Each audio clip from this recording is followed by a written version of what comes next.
Shalom, shalom, shalom. First and foremost, as always, I love to give all praise, honor, and glory unto Yahweh, Ba'ashem, Yahweh Shai. Double honors to Elder Tahar and the rest of the elders that are fervently pushing this truth. And as always, peace and blessings unto the elect. And Salakia for my voice. The Lord plagued me with a little cold. But anyway, I'm going into what I said I was going to go into at camp last night, which is Psalms 137:7. Remember, O Lord, the children of Edom, which I've did lessons on this before. I went into this like last year, maybe like over a year or some change. And I went into it at camp like back in, I want to say back in like June, July, something like that. But I'm retouching on it because I said I was, just to shed light on it, right? So this is Psalms 137:7. It says, remember, O Yahweh, the children of Edom, and the day of Jerusalem, who said, raise it, even to the foundation thereof. So what does this mean, right? What is this talking about? Well, this is history right here. Psalms 137:7, right? This actually happened before, right? During the siege of Jerusalem, when the Babylonians came and took us into captivity. So this is talking about when the Edomites, when Edomites was rejoicing that we were going into captivity, right? Because when you go into the Hebrew, when you go into that word for race, right? R-A-S-E, not R-A-I-S-E, but R-A-S-E, right? It says leave destitute, right? Demolish, right? Leave destitute, demolish. And that's what the Babylonians did when they besieged our land, right? They came in and they took our gold and silver out the temple, right? And then you had the Edomites, which I'm going to get. They burnt down our temple. So let's read it in NOT. Right, Psalms 137:7 in the NOT. It says, "O Yahweh, remember what the Edomites did on the day that the armies of Babylon captured Jerusalem.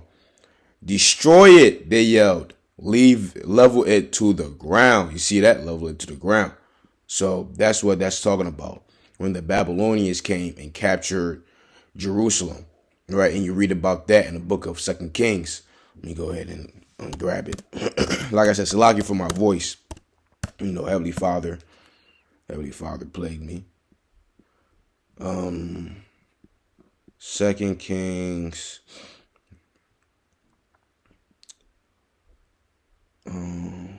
Matter of fact, not 2 Kings 24. I think it's 2 Kings 24.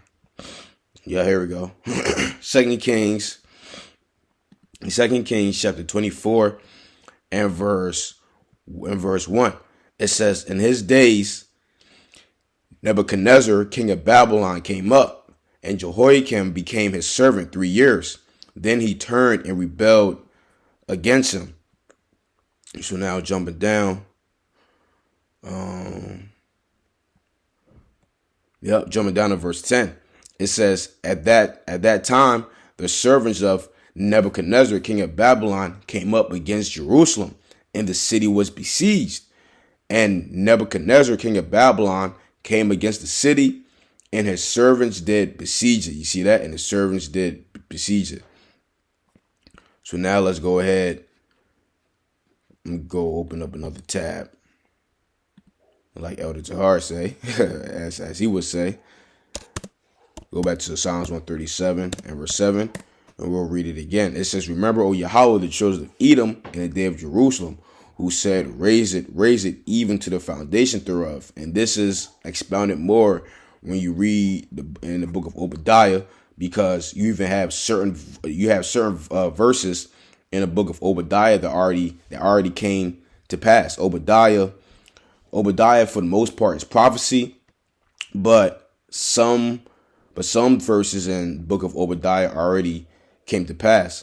And this is Obadiah, starting at verse 10. It says, because of the violence you did to your close. This is in the NOT. It says, because of the violence you did to your close relatives in Israel, you will be filled with shame and destroyed forever. When they were invaded, you stood aloof, refusing to help them. Foreign invaders carried off their wealth and cast lots to divide up Jerusalem, but you acted like one of Israel's enemies. You see that? So you have foreign invaders carried off with their wealth. And what's that talking about? Let's go back to 2 Kings 24. 2 Kings 24 and verse 12, it says, and Jehoiachin, the king of Judah, went out to the king of Babylon, he and his mother and his servants and his princes and his officers. And the kings of Babylon took him in the 8th year of his reign. Verse 13, and he carried out thence all the treasures of the house of Yahweh. See that? That's the wealth. And the treasures of the king's house, and cut in pieces all the vessels of gold which Solomon, king of Israel, had made in the temple of Yahweh, as Yahweh had said. You see that? So that's the that's the wealth that the foreign invaders, which the foreign invaders were who? The Babylonians, when they came in and they took of our gold and our silver. This is Daniel, the 1st chapter, and verse 1. It says, in the 3rd year of the reign of Jehoiakim, king of Judah, came Nebuchadnezzar, king of Babylon, into Jerusalem and besieged it. And Hadawwan gave Jehoiakim, king of Judah, into his hand, with part of the vessels of the house of the Most High, which he carried in the land of Shinar to the house of his God, and brought the vessels into the treasure house of his God. You see that? So he took of our spoils and he brought it in to his temple, the temple of his God. So let's read it again. See that? So you see how that goes, that coincides with each other, precept upon precept. So back to Obadiah verse 11 says, when they were invaded, you stood aloof, refusing to help them. Yeah, so this happened already. It's just foreign invaders carried off their wealth and cast lots to divide up Jerusalem, but you acted like one of Israel's enemies. You should not have gloated when they exiled your relatives to distant lands. You should not have rejoiced when the people of Judah suffered such misfortune. You should not have spoken arrogantly in that terrible time of trouble. You should have not plundered the land of Israel when they were suffering such calamity. Would you go into the word for plunder? It says to take goods, right, or valuable forcibly from, right? It says household goods, right? Household goods, right? Because the Edomites, when we got carried off into captivity, you know what they did? They went and they took our land. This is 1 Ezra 4 and verse 49. This is, moreover, he wrote for all the Jews, then went out of his realm up into Jewry concerning their freedom, that no officer nor ruler, no lieutenant nor treasurer should forcibly enter into their doors. Watch this, verse 50. And that all the country which they hold should be free without tribute, and that the Edomites should give over the villages of the Jews which then they held. You see that? So the Edomites came up in our land, just like today. Just like today, there's nothing new under the sun. Why? Because they still chasing that birthright. They still chasing it. Ever since thousands of years ago, they wanted their lick back. You see how it goes. It coincides with one another. We can go precept upon precept. So now, verse 13 says, you should not have plundered the land of Israel when they were suffering such calamity. Yeah, man, they just came up in there. And of course, when you go up in somebody's house, right, when you go up in somebody's land, guess what? You're taking their substances, right? It says when they were suffering such calamity, you should not have gloated over their destruction when they were suffering such calamity. You should not have seized their wealth when they were suffering such calamity. You should not have stood at the crossroads, killing those who tried to escape. You should not have captured the survivors and handed them over in their terrible time of trouble. So yeah, so you had Israelites trying to escape from King Nebuchadnezzar and the rest of his army. You had Esau being a damn slave catcher. Basically, he was being a slave catcher and returning Jakes back to King Nebuchadnezzar during the time of the Babylonian Empire, during the time when we were taken into slavery during the Babylonian Empire. See? So now let me go ahead and grab this in 1 Ezra 4 verse 45. It says, Thou also hast vowed to build up the temple, which the Edomites burnt when Judea was made desolate by the Chaldees. You see that? So you had the Edomites, they were there. Esau was there when we were being taken into captivity. You see? Which is man, that's why Esau has a hefty tab to pay.